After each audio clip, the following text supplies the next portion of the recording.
بات سمجھ کے کرتا ہوں کہ شاید چند لوگ ان کے ذہنوں میں روشنی ہو, ان کے دل منور ہو. ہر آدمی اپنے لیے دعا مانگتا ہے. یہ ویسے بڑا پرسنل سوال ہے بٹ کیونکہ لوگ آپ کو سنتے ہیں اور آپ سے انسپائریشن لیتے ہیں, ایسی چند دعائیں جو آپ نے ہمیشہ اپنے لیے مانگی ہیں. اللہ سے کرم ہمیشہ مانگا ہے, اللہ سے فضل ہمیشہ مانگا ہے. کرم فضل کو ڈیفائن بھی کریں. اچھا, کرم اور فضل کی تعریف جو میں سمجھ پایا ہوں, کرم اور فضل یہ ہوتا ہے کہ اللہ حساب نہ کرے, ہم حساب کے قابل نہیں. جب بھی حساب, یاد رکھیے کہ یہ جو دنیا میں ہے نا, یہ بڑا جابر ہے بندہ. وہ جابر ہوتا ہے جو ایک کی جگہ دو لگا دیتا ہے. وہ بڑا سخت بندہ ہے جی. سخت بندہ وہ ہوتا ہے جو ایک کی جگہ دو لگاتا ہے. اللہ کے جبار قہار ہونے کا مطلب یہ وہ صرف حساب کر لیتا. اگر وہ صرف حساب کر لینا, ہم حساب کے دینے کے قابل نہیں ہیں, تو اللہ سے ہم کیا مانگتے ہیں؟ رحم اور کرم, فضل. رحم کرم فضل کی تعریف ہی ہے حق سے زیادہ. اللہ میاں مہربانی فرما دے. بنتا سیر ہے تو سوا سیر ہی دے, شاید بنتا چھٹانک ہے تو سیر دے دے. ہماری زندگی میں ہم تو وہ کہتے ہیں جی, وہ خس خس جنی قدر نہ میری صاحب نو وڈیائیاں. تو وہ ہماری اوقات تو کچھ نہیں ہوتی, ایک ذرے کے برابر, ایک پانی کے بلبلے کے برابر, ایک حقیر سی اوقات ہے انسان کی. اور اللہ کا فضل اور کرم کتنا ہے کہ وہ اپنی جناب سے کیا کیا ہمیں عطا کرتا ہے, کیا کیا فضل ہم پہ کرتا ہے, کیا کیا کرم ہم پہ کرتا ہے. ہم لوگوں کا اپنی لائف میں ایز اے انڈیویژول کتنا کنٹرول ہوتا ہے اپنی لائف پہ؟ اچھا, مومنٹ ٹو مومنٹ فرق پڑتا ہے. مسئلہ جبر و قدر کا سب سے جو حسن ہے, سمجھانے میں مجھے مزہ آتا ہے. آپ اس کی مثال لے لیجئے کہ کل جو نمبر ہے وہ 100 ہے. یہ نمبر 2 حصوں میں تقسیم ہو جاتے ہیں. ایک ہے اختیار اور ایک ہے آپ پہ جبر, وہ ہے تقدیر. کبھی کبھی مکمل تقدیر ہوتی ہے اور آپ کے اختیار کا 0 نمبر ہوتا ہے. کبھی کبھی ایسا بھی ہوتا ہے اختیار 100% ہوتا ہے اور اس وقت تقدیر چپ کر کے بیٹھی ہوتی ہے. دراصل اس وقت کی تقدیر اختیار ہوتا ہے. سمجھے؟ کبھی کبھی اختیار 80% ہوتا ہے اور تقدیر 20% ہوتی ہے. کبھی کبھی جو تقدیر ہے وہ 20% کی بجائے وہ 80% پہ چلی جاتی ہے اور اختیار 20% پہ چلا جاتا ہے. یہ یعنی یہ ریشو, یہ moment to moment, event to event بدلتی رہتی ہے. میں بول سکتا ہوں, آپ سے بات کر سکتا ہوں, میں کتنا کو سمجھا سکتا ہوں, دونوں سوال ہے نا. میں بول سکتا ہوں میرا مکمل اختیار ہے, میں فہد کو سمجھا سکتا ہوں کہ نہیں سمجھا سکتا, پتہ نہیں کتنے % سمجھا پا رہا ہوں. شاید 30%, شاید 100%, شاید بالکل نہیں. میرے سننے والے جو اس وقت آپ کو مجھے سن رہے ہیں وہ سن سکتے ہیں, انہیں کیا سمجھ آ رہی ہے. آپ کا میرا اختیار نہیں ہے. اس ویڈیو کے جانے کے بعد جو آپ نے سوال پوچھا اور میں نے جواب دیا, ہم نے کیا پوچھا اور کیا جواب دیا اور کیا سمجھ آیا, اللہ کو پتہ ہے. تو ہر وقت اور ہر لمحہ تقدیر اور اختیار یہ ساتھ ساتھ چل رہا ہوتا ہے. کئی جگہ پہ تقدیر یہ ہوتی ہے کہ مکمل اختیار ہے اور کئی جگہ پہ مکمل طور پہ اختیار سلب ہو جاتا ہے اور تقدیر آپ پہ نافذ کر دی جاتی ہے. ہر بندے کی خواہش ہوتی ہے کہ اس کی اولاد اچھی بڑی ہو, پڑھے لکھے, پازیٹیو انسان بنے.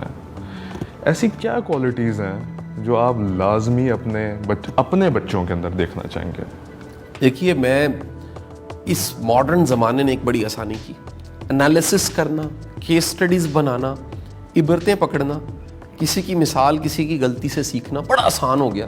پہلے یہ جانکاری بڑی دیر سے ہوتی تھی, حادثے کے بعد پتہ لگتا تھا جی وہ عوامل کیا تھے. آج کسی بھی چیز کو تھوڑا سا بغور مشاہدے مطالعے سے آپ جان لیتے ہیں کہ کیا غلطیاں عموماً سیلیبریٹیز کے بچے کرتے ہیں, یا تھوڑے سے کامیاب نامور لوگوں کے بچے غلطیاں کرتے ہیں, یا بڑوں سے بھی غلطیاں ہو جاتی ہیں. پہلی غلطی جو کی جاتی ہے وہ یہ ہوتی ہے کہ جو آپ بنے ہیں وہ ان کو وہی بنانا چاہیں. وہی بنانا چاہیے, یہ غلطی ہے. بچوں کو آزاد چھوڑنا چاہیے کہ وہ اپنے من میں ڈوبیں, اپنے ٹیلنٹ کو ڈسکور کریں اور تلاش کرنے کے بعد وہ کریں جو وہ کرنا چاہتے ہیں. ان کو ان کے خوابوں کے لیے فیسیلیٹیٹ کرنا چاہیے, آسانیاں پیدا کرنی چاہیے. میں ہمیشہ اپنے بچوں کو اپنے شعور کے اپ گریڈ ہونے کے ساتھ ساتھ یہ تبلیغ کرتا رہا ہوں کہ نمبر کم آ جائیں خیر ہے, لیکن اخلاق پہ کمپرومائز نہیں ہم نے کرنا, سیکھنے پہ کمپرومائز نہیں کرنا. ایٹیچیوڈ, مینرز, انسانیت,